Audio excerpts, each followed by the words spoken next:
السلام علیکم ناظرین، میں ہوں لکمان شاہ۔ آج ایک اہم ٹویٹ صبح صبح میری نظروں سے گزرا ہوا، پہلے پڑھ کے سناتا ہوں، پھر اس کے بعد آپ کو بتاتا ہوں کہ معاملات کیا ہیں۔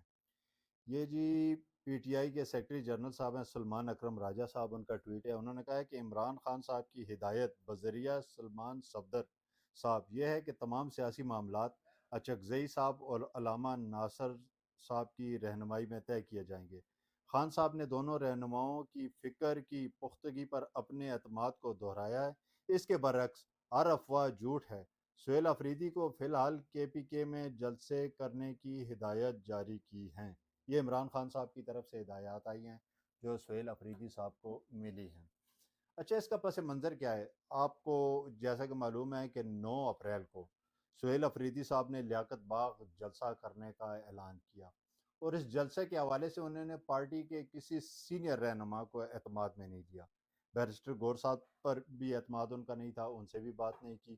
اس کے علاوہ محمود خان اچکزئی صاحب، علامہ ناصر صاحب، جن کو عمران خان صاحب نے پہلے ہی اپنا سیاسی نمائندہ مقرر کر کے حکومت سے مذاکرات اور سیاسی معاملات چلانے کے لیے کہا تھا، لیکن سہیل افریدی نے بالا ہی بالا، یعنی ان کو بغیر پوچھے انہوں نے راولپنڈی میں جلسے کا اعلان کر دیا، اور شارٹ نوٹس پہ جلسے کا اعلان کیا، جس سے پی ٹی آئی کے اندر بھی افراتفری پھیل گئی کہ اتنے مختصر وقت میں راولپنڈی میں جلسہ کیسے کامیاب ہوگا۔ پی ٹی آئی دیکھ چکی ہے ماضی میں بھی ان کی کوئی تقریب، کوئی تحریک کامیاب نہیں ہو رہی، تو راولپنڈی جلسہ کیسے کامیاب ہوگا؟ راولپنڈی جسے پاکستان کا دل بھی کہا جاتا ہے، کہ راولپنڈی میں جلسہ پی ٹی آئی کس طرح کامیاب کرے گی؟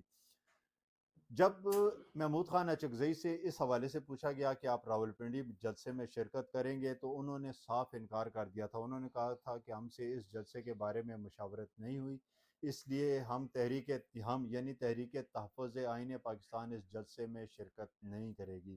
لیکن پی ٹی آئی کی قسمت اچھی تھی کہ اسلام آباد ٹاک کا آغاز ہو گیا۔ ایران امریکہ مذاکرات اسلام آباد میں شروع ہوئے، جس کی وجہ سے پی ٹی آئی نے وسیع تر قومی مفاد میں وہ جلسہ منسوخ کیا۔ اگر وہ جلسہ منسوخ نہ کرتے تو پی ٹی آئی کے کچھ اپنے رہنما، ان کا یہ کہنا تھا کہ یہ جلسہ کسی صورت نہیں ہو سکتا تھا، کیونکہ حکومت نے این او سی بھی انہیں نہیں دیا تھا، اور یہ جلسہ اگر ہوتا بھی تو اٹک پل کی پارلی سائڈ پہ ہوتا، جہاں سے سہیل افریدی کا قافلہ آتا، اسے وہیں روک دیا جاتا، وہاں 2-4 گھنٹے ہنگامہ شنگامہ کرتے، کوئی آنسو گیس کی شیلنگ ہوتی اور وہ واپس چلے جاتے۔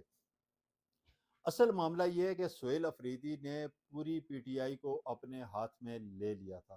سہیل افریدی کا ایک پورا گروپ ہے جو بیرسٹر گور کے اینٹی چل رہا ہے، پی ٹی آئی میں یہی کہا جا رہا ہے۔ بیرسٹر گور کے گروپ میں کچھ پرانے لوگ، کچھ سنجیدہ لوگ ہیں جو چاہتے ہیں کہ حکومت کے ساتھ مذاکرات کر کے معاملات کو آگے بڑھایا جائے، لیکن کہا یہ جا رہا ہے کہ عمران خان کی بہنیں سلمان اکرم راجہ اور یہ اپنے وزیر اعلیٰ سہیل افریدی، ان کا ایک گروپ ہے جو کسی صورت دوسروں کو آگے نہیں آنے دیتا، اور یہی اطلاعات عمران خان صاحب تک پہنچی تو انہوں نے ایک پیغام کے ذریعے سہیل افریدی کو شٹ اپ کال بھی آپ اسے کہہ سکتے ہیں، لیکن روک دیا کہ آپ سیاسی معاملات میں مداخلت نہ کریں، آپ صرف پختونخوا میں جلسے کریں جو آپ کو ٹارگٹ دیا گیا ہے، باقی سیاسی معاملات، بات چیت، حکومت سے مذاکرات، دیگر سیاسی جماعتوں سے جو گفت و شنید ہوگی وہ محمود خان اچکزئی اور علامہ ناصر عباس کریں گے۔